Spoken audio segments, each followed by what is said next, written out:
Rigged measures. The prophets walk into the marketplace and point straight at the scales.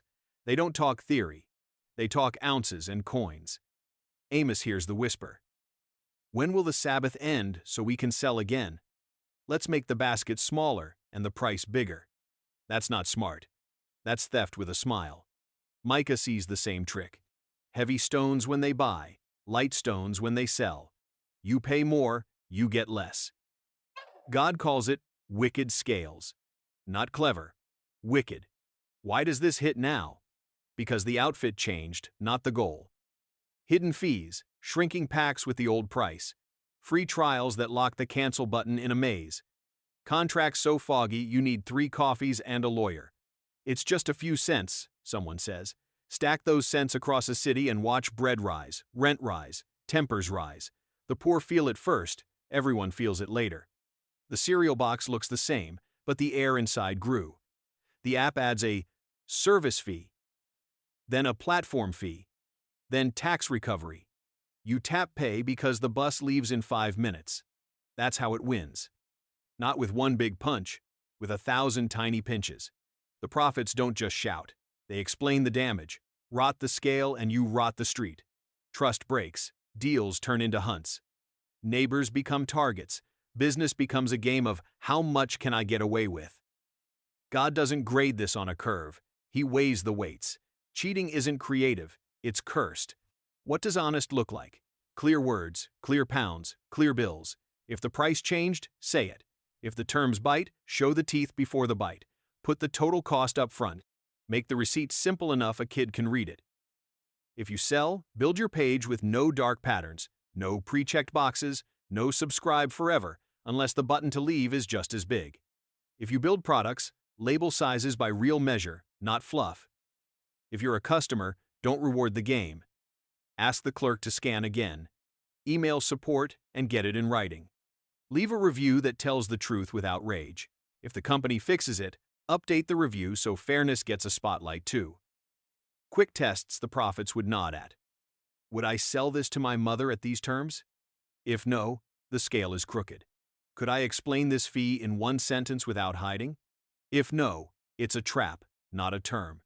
If the roles flipped, would I still call this fair? If no, start over. Small honesty scales up just like small cheating does.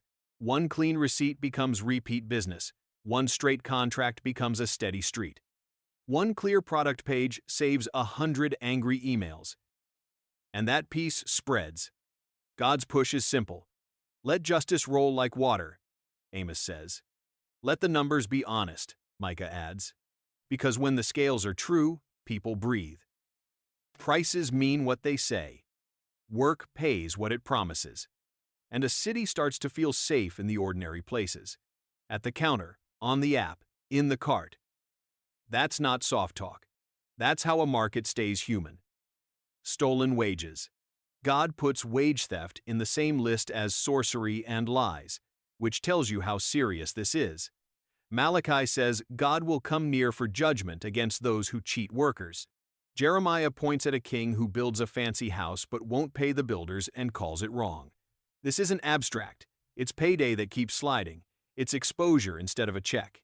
It's the boss calling your extra hours passion, so they don't show up on payroll. It's the invoice that gets lost until the third reminder. Rent is due Monday. The app pings processing delay. No reason. No plan. You still have to buy groceries. You still have to get to work. The delay costs you fees, stress, and sleep, and the company shrugs because it clears next cycle. That's not a glitch. That's a choice. Stolen wages come in nice clothes. We'll square it next month. We're a family here. Can you be a team player? Watch the pattern. Moving targets, fuzzy promises, and pressure to stay quiet. God's standard is simple. Do not keep a worker's pay overnight when it's due. Pay on time. Pay what was agreed. Pay without games. If you lead people, here's the clean checklist. Clear contract in plain words. Rate, hours, and overtime rules in writing. Payment date locked. Not around. Friday. No off-the-clock tasks. Ever. Breaks are real, not pretend. Safety is part of pay. People aren't spending health to earn money. If you use contractors, respect net terms and don't audit them into poverty. If cash flow is tight, say it before work starts, not after it's done. Let people choose. Accept the delay with a fee added, or walk away. If they stay, pay interest on the wait. If you're an employee or freelancer, some red flags. Trial work that looks like a real shift, long training that never pays, sudden rate changes mid-project, and we don't do contracts. Get terms in writing before you open your laptop or step on the floor. If they won't sign, that's your answer. Keep a time log you control, screenshot approvals. Send a short recap email after every scope change. If payment stalls, stop work until the last piece clears. You are not being rude, you're keeping the rules honest. Managers love to frame delays as "we're all sacrificing." No. Power and risk have to match. If a company asks workers to carry the risk, the company is out of line. Leaders, here's the heart test. Would you be okay if someone treated your son or daughter the way your payroll treats your staff? If not, fix it this week. Back pay what you owe. Add a late fee as an apology, not a favor. Set an automatic payroll run so people don't live on your memory. Publish the pay schedule where everyone can see it. Post a quiet, safe way to report problems that doesn't go to the person who signs reviews. Celebrate teams without using family to erase boundaries. Real families don't invoice each other. Workplaces shouldn't either. And to everyone stuck waiting, document facts, not feelings. Escalate once with dates and numbers, then decide small claims, labor board, or move on. Your dignity matters. God sees the timesheet, not just the Sunday song. Jeremiah says, building big while paying small is a curse dressed as success. Malachi says, God himself stands with the underpaid. Pay on time isn't charity, it's justice. Do it right, and everything flows better. Fewer quits, fewer sick days, clear trust. The best part? It costs less than churn. Honest payroll is cheaper than constant hiring. That's not just moral math. That's street-smart math that heaven already wrote down. Land and housing grabs.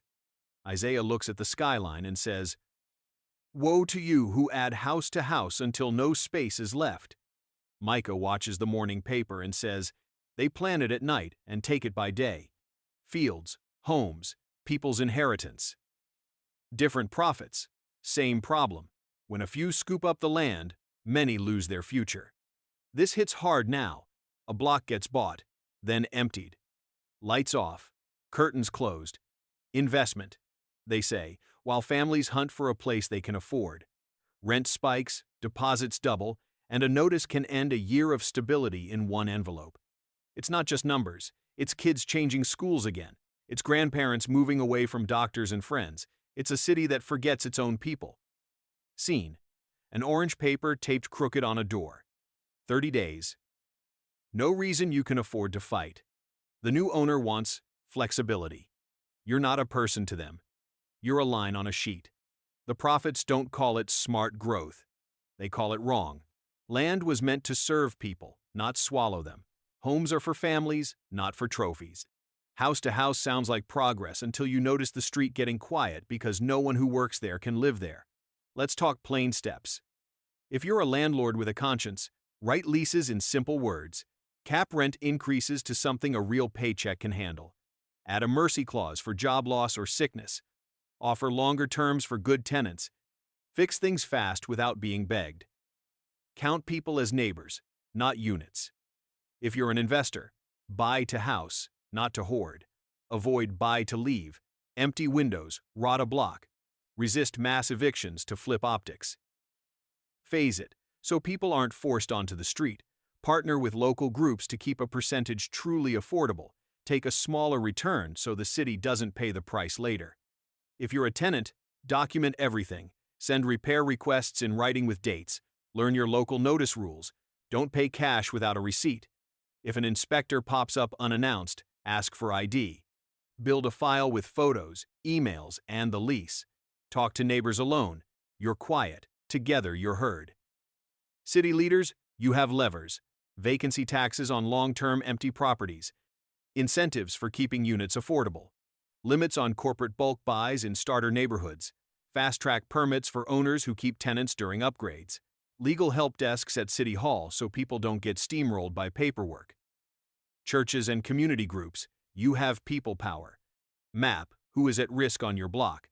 Start a benevolence fund that pays 1 month's gap so a family doesn't fall behind forever. Organize weekend repair crews for elderly owners so small neglect doesn't become big debt. Help first-time buyers read the fine print before they sign away their peace. Heart checks we all can use. Do I want this property more than I want this person to be okay? If my return depends on someone else losing their home, is that a win I can bless? If the roles flipped, would I call my own lease fair? God's warning isn't anti-ownership, it's anti-greed. It's guardrails, so the strong don't pave the weak. Israel had resets like Jubilee, so land didn't stack forever in one corner. We may not live under that system, but the wisdom still stands.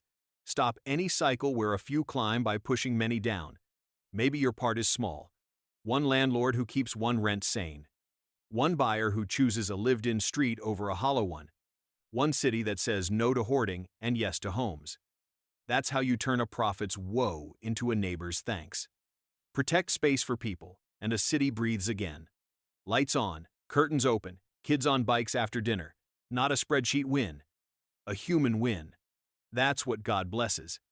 Predatory lending and debt traps.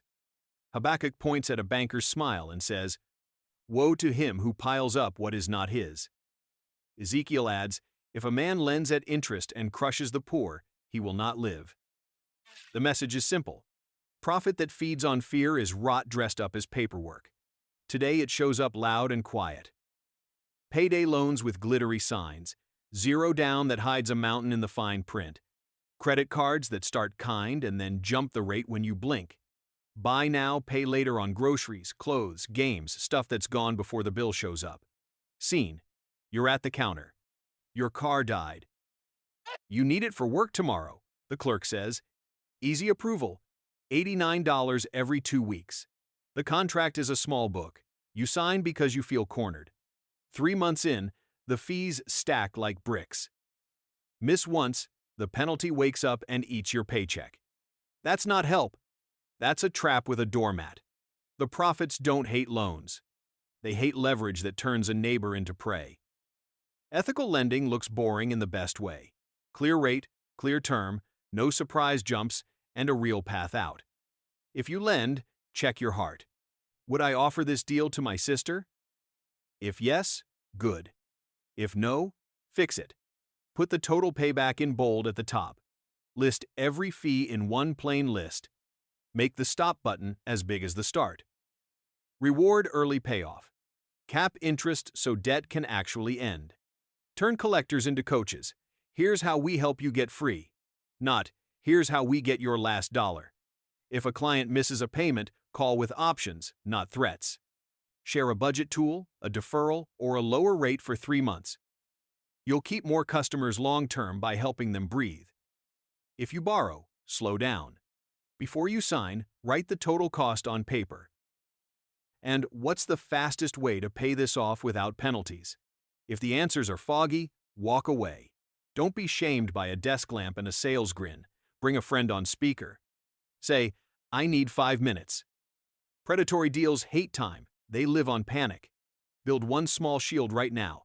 A starter emergency fund, even €300, parked in a separate account you don't touch. That tiny cushion turns a crisis into an inconvenience. If you can't avoid a bad loan, pick the least bad. No prepayment penalty, fixed rate, short term, and no collateral you can't lose. Pay more than the minimum every time, even €10, and target the highest APR first. Call and ask for a rate cut after 3 on-time payments. Many say yes if you're steady. If collectors call, keep it short and in writing. Email me the plan. Never give direct access to your main account. Use a payment card you can freeze. Churches and community groups, this is your lane too. Start a small dollar fund with fair terms and free coaching. Partner with credit unions that cap interest. Run Saturday workshops on what this contract really says. Post a list of honest lenders on your website and update it. A city can starve payday shops by giving people better doors to walk through. Lawmakers, if you carry the pen, use it. Cap APRs at a sane level. Ban balloon fees. Force clear, one-page disclosures with total payback in big numbers. Make it illegal to trap people with prepayment penalties on basic needs. The prophets would clap for that. Heart test for everyone. Am I making money because someone is stuck? If yes, change course.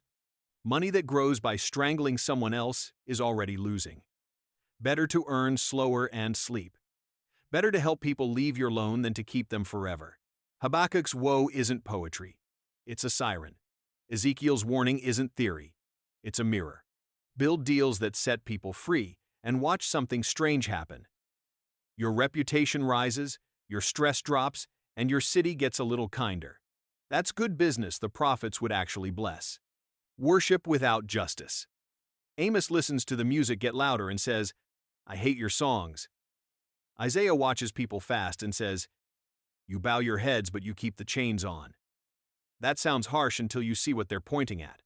Worship on stage, while workers get crushed outside the door. God isn't against singing.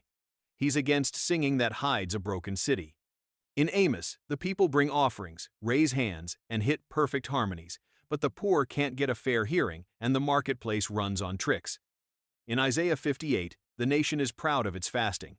But the same hands that skip a meal, squeeze a worker, ignore the homeless, and argue while calling it devotion. God's answer is blunt. Keep your music. I want justice. Keep your fast. I want freedom. Let justice roll like a river. Loose the chains. Share your bread. Bring the homeless poor into your house. Cover the naked. Stop the finger pointing and the whispers that cut people down. Then your light breaks out, your healing springs up, and your city actually changes. Today it looks like PR charity while staff burn out, a soup photo for the newsletter while cleaners are paid late, a worship night with a fog machine while the church budget has nothing for rent, help, or legal aid. It's the influencer campaign for kindness while the interns get experience instead of pay. Scene. Sunday. Lights warm, guitars swell. After service, a single mom asks for help with 3 days of childcare so she can keep her job. The team smiles and says, "We'll pray." No plan, no follow-up, just a polite exit. On Monday, the church uploads a highlight reel. On Tuesday, she's late again because help never came. That's the gap the prophets shout about. So, what does real worship look like? It looks like moving money and time toward people who need it most. Budgets show beliefs. If justice matters, it lives in the spreadsheet, not just the sermon. Build a line for emergency rent relief with simple rules. Partner with a local clinic to cover a handful of checkups a month. Host a free legal desk on Wednesdays to help with debts, housing notices, and worker rights. Train 2 or 3 members to spot predatory contracts and sit with people before they sign. Start small if you must. But start. Fasting? Make it practical. Skip a meal, and turn that cost into a grocery card you hand to a neighbor that day. Or better, gather a group that commits 1 evening a week to deliver basics to the same block for 6 months. The power is in consistency, not a one-off post. If you lead a church or nonprofit, set some guardrails. No unpaid volunteers doing full-time work. No last-minute pay delays. Write job scopes in plain words. Give people Sundays off when they regularly serve Sundays. Rotate teams so the same few don't carry everything until they break. Put decision tables where the poor have a chair and voice, not just a mention in a report. If you own a business and you love God, your worship happens Monday to Friday. Pay on time. Cap shifts at humane hours. Offer one small benefit that actually helps, like transport stipends or childcare credit. If profits jump, lift wages before you lift stage lights. Measure success by families stabilized, not just units sold. For all of us, here's a weekly practice Isaiah would bless. Pick one yoke to break. 1. Call the HR hotline to push for paid overtime that is owed. Pool money with 3 friends to cover a deposit for a neighbor. Buy groceries for the night shift cleaner you always see but never greet. Offer your spare room for a week to someone between leases if you can do it safely. If you can't host, support those who do with cash and meals. And when you pray, ask dangerous questions. Who is carrying a cost I benefit from? What chain could my hands cut this week? Who needs quiet help more than noisy advice? Watch how the promise works in real time. Isaiah says, if you pour yourself out for the hungry, your gloom becomes like noon, your bones get strong, your ruins get rebuilt. That's not mystical. That's community math. Lift a neighbor and your street lifts you back. Amos says justice should roll like waters. Rivers don't need applause. They need a clear path. Clear a path. Move the stones. Aim your songs at a life that helps. Then sing. God will love the sound because the city can hear it too. Trusting strong economies instead of God. Isaiah watches leaders draft plans with perfect charts and says, woe to the stubborn who run to Egypt for help. Hosea adds, you make deals with Assyria and send oil to Egypt. Translation. You trust muscle without a conscience. It looks smart. It breaks you. Back then, Egypt meant tanks and grain. Today, Egypt is any system that promises safety while asking you to ignore your soul. A brand that owns half your supply and all your silence. A partner who says, we can scale this. And don't ask about labor. A fund that beats the market by doing things you won't look at closely. Scene. Boardroom, glass walls, late night. A contract on the table. The numbers sing. The clause at the bottom whispers, we outsource compliance to a third party. Everyone nods. Someone says, everybody does it. You feel the nudge to ask one more question. You don't. 6 months later, the headlines hit and your name is on the email chain. Isaiah told you how this ends. Egypt helps, then owns you. Why? Because strength without righteousness demands tribute. You start paying in little pieces of yourself. First, answers get vague. Then, corners get round. Finally, people become line items. God isn't against strategy. He is against strategies that pretend ethics are optional. Foundations matter.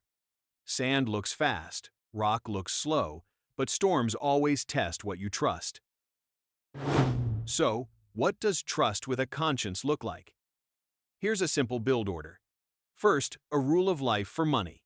We don't do deals that hide harm. We don't cut values to hit quarters. We would rather be small and clean than big and rotten. Write it down. Make every partner sign it. Second, open the blinds. If a plan only works in the dark, it doesn't work. Ask for audits you can read. Ask where the factories are. Ask how contractors pay their people. If the answers are lawyers instead of facts, that's your answer. Third, pace over panic. Most bad alliances are panic choices. Breathe. Set a 24-hour rule before signing anything you couldn't explain to your kids. Run one more reference call with someone who left that vendor. Ask them why. Fourth, build margin so you don't have to beg Egypt. Keep a cash buffer. Diversify suppliers. Train 2 people for every key task. Debt can be a tool, but if one rate hike can end you, you're already owned. Personal life? Same story. Don't worship the job that eats your family. Don't glue your identity to a salary band. Don't buy a house that forces silence when your workplace crosses lines. Egypt bargains like this. We'll keep you safe if you stop asking questions. God's way flips it. Walk upright, and I'll hold you up. Family money tips that keep your soul intact. Decide your no's in peacetime. No to lying on expense reports. No to gift trips that steer judgments. No to contracts you can't read in plain language. Make your spouse or a trusted friend your second pair of eyes on big money choices. If they frown, pause. Business owners, codify this. Ethics sign-off is a real checkpoint, not a slide. A deal can be rejected for hidden harm with no penalty to the whistle. Give bonuses for clean saves, not just closed sales.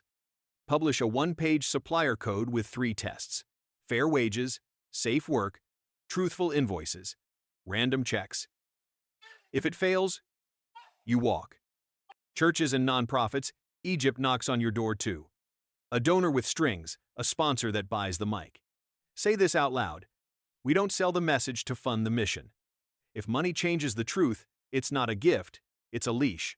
Heart test to keep handy. If this fails, do I lose money or do I lose myself? Would I sign this if my name was printed on the front page? Could I pray over this contract and mean it? If any answer is no, you already know. The prophets aren't anti-growth, they are anti-compromise. Grow with light on. Grow with a spine. Grow with room to say no. Egypt offers speed and then sends a bill you can't pay. God offers a slower road that arrives with your soul intact. Choose your ride. The storm will tell the truth later. Tell me in the comments which warning hit you hardest today. And if you want more content that doesn't skip the hard truths, make sure to subscribe so you won't miss the next one. God can handle your mess. He's been doing it since Genesis.